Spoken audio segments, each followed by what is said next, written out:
Welcome to the Health Leader Forge, a joint production between the University of New Hampshire and the Northern New England Association of Healthcare Executives. My name is Mark Bonica, and I am an assistant professor in the University of New Hampshire's Department of Health Management and Policy. This podcast is being released on May 15th, 2020, which would have been the day my seniors had their senior banquet to celebrate their accomplishments and said their farewells as a class to each other and to the faculty. But because of the outbreak of COVID-19, they'll probably be celebrating at home, and I won't have a chance to wish them well before they graduate. I'm sure I'll see them again in the near future once this is over, but unfortunately they'll already be alumni, and so there's no putting the genie back in the bottle in this case.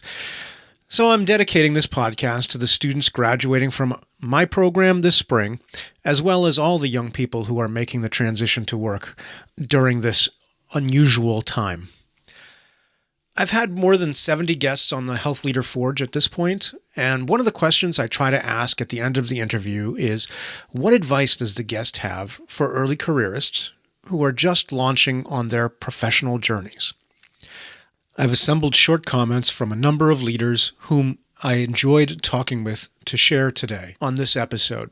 And I'll end the podcast with a little advice of my own and some words from one of my favorite philosophers, Henry David Thoreau. First up is Bridget Stewart, the COO of Holy Family Hospital and a dedicated alumna of my program. Her advice is, don't expect to be the CEO on the first day of your job. What advice do you have for someone thinking about going into healthcare administration today? What education should they be pursuing? What kind of jobs should they be looking for as they head out into the workforce? Well, I can't say enough about, my alma mater and, program. I think the Department for Health Management and Policy and the program, HMP, is really just sets you up so much for, getting into the field. You do need experience, and I think the internship really gives you that flavor. For someone getting into the field, I think years ago, we all used to come out of the program and think we were going to be the next president and CEO. And I probably thought that when I was 15, going to meet with the president of Anna Jake's Hospital. But I think realistically, it takes time. It takes time to learn. This is such a complex, dynamic environment with healthcare. And there's so many changes and so much that's happening so fast. And I think getting into, the field in an entry-level position is absolutely, a great place to start. And it's not a bad thing. And I think the other thing is as folks get into the field, to find someone, a mentor, to network, to have those folks that have been there and done that, who can help them as they grow in their career. The other thing is I think volunteering. So if you enter an organization in one role, doesn't mean you can't take something else on. If they need a volunteer to go do, I'll make it up, end-to-end testing for ICD-10, go do it. Think about how much you learn in terms of IT and being with those groups. And so there's so many opportunities for folks to volunteer and, do things above and beyond what their kind of day-to-day transactional job might be. So I think really to take advantage of those, find a leader who wants to, help you, interview your manager. If you're going into the field, know that this is someone who wants to help you. I think, as a leader or, manager, director, I often ask for a couple years. I'll give you a great experience. I'll teach you a ton. But, give me a couple years, and then I know you're going to move on, and I'll help you. So I think that's what I look for, and hopefully, I think that's what, folks should be looking for as they graduate. Kevin Callahan has been the president and CEO of Exeter Hospital for more than 30 years. His advice to new graduates is to go through doors. I just had a long conversation with one of the interns from last year, just a couple of weeks ago, as they were sorting through directionally where they want to go. And they were most interested in how I got to where I got to, and like, well, how'd you do that? And I'd like to say I had a grand plan, but as you can see in this interview, I didn't have a grand plan per se. What I tell them is that generally I'm a person that'll go through a door. Just am. I have a view that there are so many opportunities, as long as it's not life-threatening, and you can assess that, but my tendency is to go through a door without necessarily a clear understanding of what the destination will be, but I always have a sense directionally of where I'm going. And so at this stage of their career, I encourage them to go through doors. And don't get so structured around a destination that you never get your trip started. And so their healthcare is a remarkably diverse opportunity for employment. It represents an enormous opportunity. It's $3 trillion a year we spend. You can't find a place there to work, and so don't get wrapped around conventions. I need to, get my master's degree. It is absolutely helpful. There is no question about it, especially if you can get it in a very rigorous program. It will help in that rigor. But I always tell them, go into the program mature. Go into it mature. Knowing a little bit more about life and experience, it'll just enrich in your graduate studies. But, so whether you go in the pharmacology side, you go into the biotech side, you go into the actual delivery side, you go into the policy side, you go into the insurance side, you go into the physician side, all of those are great opportunities. And one will lead to another opportunity, have a sense of what your destination is, and be surprised when you arrive there. So there is sometimes they just kind of get this mental model constructed that I need to do A, B, and C to get to D, and then I can get to where you are, Kevin. And I don't think it's that way anymore. It wasn't that way for me. I could have easily been somewhere else than sitting here talking to you today. But I always, like I said, I always have a sense of, directionally, kind of where do you want to be going? You'd be surprised when the opportunity stares you in the face. A lot of people don't even see it. And the other thing is, I tell them this all the time, is that you just never say no to opportunity. You just never say no to someone who you're working with who asks you if you can do something more for them. So we've hired, I can't tell you how many interns into this organization who've had stellar careers here. And, and they have been eager to take on more responsibility. When I was asked to be the CEO in this organization, I was 3 years out of graduate school. What did I know? I didn't say no. I can figure that out. Yeah. I've always I can figure that out. I have enough of a common understanding of what it means to run an organization, I thought, that I could do it. And so and when the opportunity is presented to you, take the opportunity, get the experience. You can parlay it and you can do something else somewhere else. Remain true to your values. What are your values? So that's why I always kind of advise them. Karen Clements is the Chief Nursing Officer for Dartmouth-Hitchcock Medical Center and the ACHE Regent for New Hampshire. Her advice is about getting out of your comfort zone. Don't be afraid to do something that scares you. Step outside your comfort zone, like I did when I took over a psychiatric hospital. That's as far outside my comfort zone as I could have gotten. Yeah. Volunteer for everything and anything. Get out there, get exposed, ask to be on committees, be part of your professional organization, be part of volunteer for your local community, be part of some sort of service club, whether it's Rotary or Kiwanis, but be part. That will expose you. If you're going into healthcare, that's what all that means. Kevin Donovan is the president and CEO of LRGHealthcare, and his advice is to say yes. So, back to that theme we just talked about, I would say, say yes to every experience. I mean, so if there's an opportunity to do a project, volunteer, at a community agency, volunteer at a hospital, take on a project, sit in on a committee, any of that, I think there's value to be learned from that. So from a learner today, I would tell them to do that. We talked about George Washington before, so I'm a mentor within the George Washington program. So they assign all of their students a mentor out in the community. And so there's a student there that I'm assigned to now who, we talk on the phone every month or two, and, I'll give her guidance on projects and those types of things. And I said the same thing to her. I'd say, just volunteer for everything, and you're on break, go to your local community hospital and say, is there something that needs to be done? I in my life have worked in a lot of different places in terms of, when I was younger and did things like that, like volunteered in the stock room of hospitals, or, as a candy striper, believe it or not, as a kid. And, I didn't wear the old candy stripe outfits, but volunteered because I think that you just learn a lot from interacting in that environment if you want to be successful. So I guess, in summary, say yes to every experience. Pat Jordan is the Chief Operating Officer for Dartmouth-Hitchcock Health. His advice is to figure out what the organization needs and to do it. I'd give a few things. First off, I'd say your first job's probably not going to be your last job. It's hard to go into the exact right job. We don't know. For example, Some people some people did tell me, don't go out to Newton Wellesley, they're losing all kinds of money. But I wouldn't have made my career the way I did if I hadn't. So sometimes hard challenges can lead to great opportunities. I would tell folks that here's the keys to success in your organization. Find out what the organization thinks they need. Find out what you think they need. Figure out your key contributions and how they can be measured. Make sure the chain of command knows what you're doing, and then deliver results. It's really that simple. And when you're done with one cycle, do it again. So I was, when I first got to Mass General Radiology, one of the first things that I was apprised of was a new goal to reduce operating expenses by 25% in the next 3 years. I think I mentioned with the team of physician leaders that I had in that department, we developed a massive, re-engineering plan, which included using technology.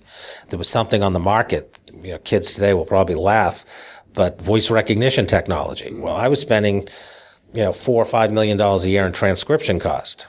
There was really no fully operative product out in the market, but there was a company that was in beta called MedSpeak, and we signed a deal with MedSpeak, which was later acquired by IBM. And 2 years later, we were spending $100,000 on transcription.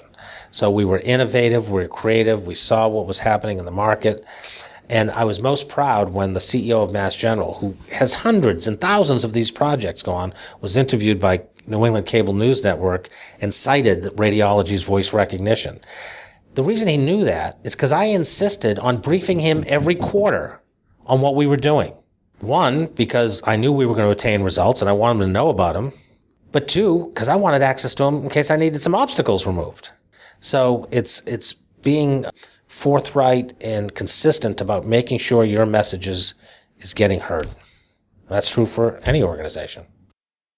Kathy Bizzaro-Thunberg is the Executive Vice President of the New Hampshire Hospital Association and a dedicated alumna of my program. Her advice focuses on building relationships. Well, as we just said, if they're looking to be part of an organization, find out who those professional organizations are. If it's health policy or health leadership, ACHE. If it's financially oriented, HFMA. There's many, many of them out there. If you aren't part of a professional organization, you're sort of behind the eight ball, I think, as an early careerist. There are so many opportunities that these organizations can provide to you, whether it's, interview skills or resume review or, having opportunities of talking to professionals who are already in the field. How else are you going to get that? I think the other advice is to start meeting people who do what you want to do, that you aspire to be. If you aspire to be a CEO, start talking to some hospital CEOs. If you want to be a financial specialist, talk to someone who's a financial specialist. Because you're not going to really understand the profession unless you get a variety of opinions of people who are doing it today. Ask them, how did they get there? How did they become successful? What should you do to get yourself in that position? You're not going to know unless you ask. Certainly, reading is important and being current in your profession is very important. But I think, again, sort of back to the original thing of, what I feel like is important to be successful is building those relationships early and often. Steve Kasabian is the Chief Administrative Officer for Maine Medical Partners and one of the very first alumni of my program. He focuses on the importance of work-life balance. Yeah, I would say be prepared to work hard. It's hard work. I worry a lot about folks like you guys because I see how hard it is now compared to when I started. What I thought was hard work then, or I should say what I thought was challenge then, is nothing compared to today. So the things we worried about 25 years ago as being the new rules at Medicare that were coming out that we had to figure out how to adapt to, absolutely nothing compared to the challenges of today, so which I can only imagine then become, even greater challenges of tomorrow. So it's hard work. It's really hard work. So figuring out how to step into it and knowing it's going to be a challenging industry. you guys have watched, we work hard around here. The hours are long. Part of that is because our role with physician forces some funny hours. Physicians like early, so we adapt to that. So it just comes with the territory, but now here's the other side of it. Do all that and figure out how to balance your life and figure out how to have a family and figure out how to do those other important things, because you can't have one or the other. In my mind, you can't have one or the other. Lots of people try. It's a recipe for disaster. So that to me that's a huge challenge for you guys, because this is really heavy lifting. But you got to figure out how to have a life too. I have that conversation every day with people around here, trying to make sure that they have a life too. I asked Marie Vino, President and CEO of Northern Light Mayo Hospital, for advice for young women starting their careers, since my program is about 80% female in any given year. Most of the young people that I teach in my undergraduate program are young women. What advice would you have to them as they go out into the field seeking to be leaders in the healthcare industry? So I would have to say that as a young woman, I probably didn't do what do they call it? What do my providers tell me it's called? Work-life balance?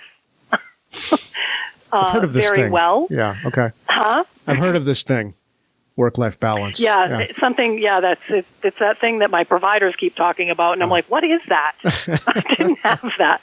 I'm from a different generation, you know, but I do think it's important for them to make sure that they don't put so much into their career that they lose anything else, that they lose any of that balance of family, life, self-care. It's very hard to do, especially if you are aspiring to a position like mine where, you feel like you've got to be the one to always say yes because you want to get that promotion. But it's really important to remember to take a step back and take a deep breath and take care as well, because I think disproportionately that if you're a woman in a leadership role, you still are expected to be mom, wife, daughter at home, and it's difficult to balance all of that. And that's probably not the answer you wanted. You probably wanted an answer about leadership and work. No. But really that has been the thing that I've struggled the most with, is to balance all of that. Yeah. I have 4 kids. Wow. I had very ill parents. I took care of all of them, all at the same time that I was being a CEO. So it's important to learn to do that. Finally, we hear from Major General Thomas Temple, the Commanding General of the U.S. Army Regional Health Command Central and Chief of the U.S. Army Dental Corps. His advice is to be nice. To select to join my team, you're going to find all kinds of incredible folks. They have all the statistics. They've done all the jobs. But when it comes right down to it, having someone that has the capacity to be nice to people, will certainly help build the kind of team that I want to lead this organization and support our commanders. And so keeping those things in mind, I think, along with having true mentors, I think is essential, as you look at a career in healthcare. So those are the advice that I pulled from the different interviews. I thought they covered a good range of topics, from not having overblown expectations of what you're going to have on day one, to relationships, to saying yes and learning to say no. And I just love the, go through doors idea. I've got a couple of points. I've got 3 things I'd like to say for my own advice for graduates. And then, like I said, I'd like to share a quote from Henry David Thoreau. So 3 things. So number 1, do the right thing. As future leaders, your behavior sets the standard. You have to create trust by setting the example that everyone else will follow. Don't bend your standards because no one else is going to do the right thing if you're not doing the right thing.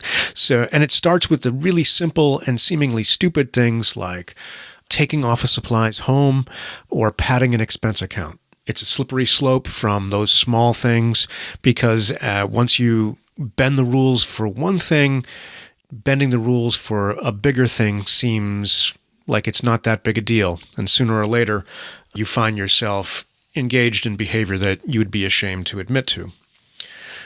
Don't make excuses. You're going to make mistakes, especially as a young person, and you're going to keep on making them. I'm afraid to tell you. I can tell you from personal experience. But when you make a mistake, own it, right? Do the right thing. Own the mistake. Don't make excuses. Don't make people call you out. Call yourself out. And it will cost you in the short run. But people will respect you more if they know that they can trust you. And once you lose trust, it's really hard to get it back. So, importantly, build that habit of being reliable, being honest, owning your mistakes, don't make excuses, do the right thing. So 2 is to develop general skills alongside of specialized knowledge. So it's really easy to get really focused on learning the latest computer system or learning how to work with a particular electronic health record. And you just, when you're young and you're first out in the field, you just feel like you don't know anything. And honestly, you don't know very much. And so you might feel overwhelmed and focused on learning very specific knowledge. And that's really important to be able to do your job well. But at the same time, you kind of have to keep your eye on learning general skills. And by general skills, I mean communication skills, written and oral communication skills, analytical skills, the things that we've tried to teach you in your undergraduate and eventually, hopefully, your graduate program that will allow you to adapt to the changing world, right? Because the world changes awful fast. And as I believe Pat Jordan said, your first job is not going to be your last job. And you've got to be able to develop the ability to adapt. And it's not the specialized knowledge that's going to help you adapt. It's the general skills, the ability to quickly read and read documents as well as read people, right? And to read an organization and to understand it. So you've got to think about those general skills, and those general skills come from broad-based reading and knowledge, right? And honestly, it comes from engaging in hobbies and things outside of work, almost as importantly as engaging in your work. And 3 is probably the most important. Well, I don't know. They're all 3 really, really important. But 3 is I ask my students when they're juniors, so I usually have students the first time in their junior year here at UNH, and I give them this little form and I ask them to fill it out, and it's a survey of sorts, and just to kind of get to know them. And one of the questions I always ask is, what does success look like to you? And I get a lot of answers. Some of them is like making a lot of money, having a family. But one of the most common answers is, I want to be happy, which is a great answer. But it's a great answer if you are thinking about what does it mean to be happy. And I've said this to some of my seniors, and I say it occasionally, is the Greeks talked about 2 kinds of happiness, hedonia and eudaimonia, or hedonic and eudaimonic happiness. I always say the eudaimonic wrong. Hedonic happiness, hedonia, is kind of that good feeling, right? It comes from a good meal. It comes from being with your friends, being with a special person, right? It's that feel-good happiness, and it's transient. It's important, don't get me wrong, but it's transient. Eudaimonia or eudaimonic happiness is purpose-driven happiness, and it is kind of a lifelong satisfaction that comes from having and serving a purpose greater than yourself. So my advice here is to seek your happiness, to certainly have some hedonia in your life, but you need to find some purpose that you can dedicate yourself to that goes beyond yourself, because earning money is kind of an empty thing. It's important. It's great. You need it. But money primarily feeds hedonia. It's transient in the same way that all pleasures of the moment are. You need to go beyond that. You need to find some greater purpose. You know, the old saw that nobody on their deathbed regrets that they didn't spend another day in the office. Actually, I would tend to disagree, right? So if you have a higher purpose, something greater than yourself, when it comes time to reflect on your life, that should not be your feeling, right? You should feel like you still have things to accomplish, things to do. And you want to be able to reflect back on your productive years with pride. So look for that purpose that's greater than you, that you can put yourself in service to. So those are my 3 recommendations. Do the right thing. Develop your general skills alongside your specialized knowledge.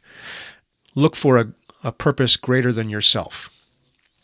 So I want to read to you now one of my favorite passages from one of my favorite philosophers, Henry David Thoreau.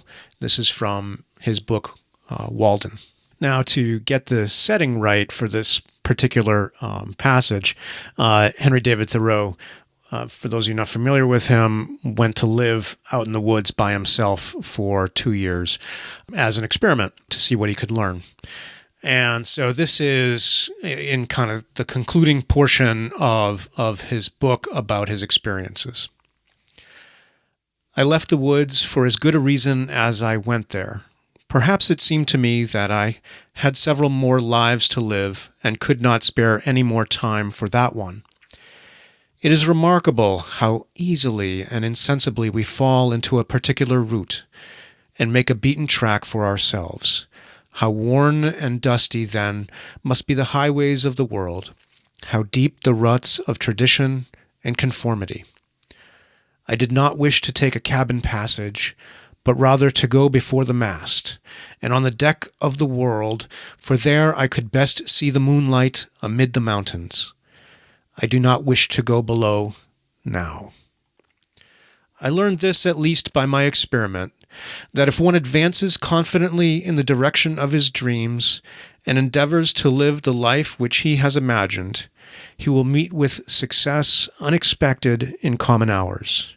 He will put some things behind, will pass an invisible boundary, new, universal, and more liberal laws will begin to establish themselves around and within him, or the old laws will be expanded and interpreted in his favor in a more liberal sense, and he will live with the license of a higher order of beings. In proportion as he simplifies his life, the laws of the universe will appear less complex, and solitude will not be solitude, nor poverty, poverty, nor weakness, weakness. If you have built castles in the air, your work need not be lost. That is where they should be. Now put the foundations under them. So as you leave and transition now, as you leave behind school and transition now to your new lives and new journeys and new adventures, I wish you all the best.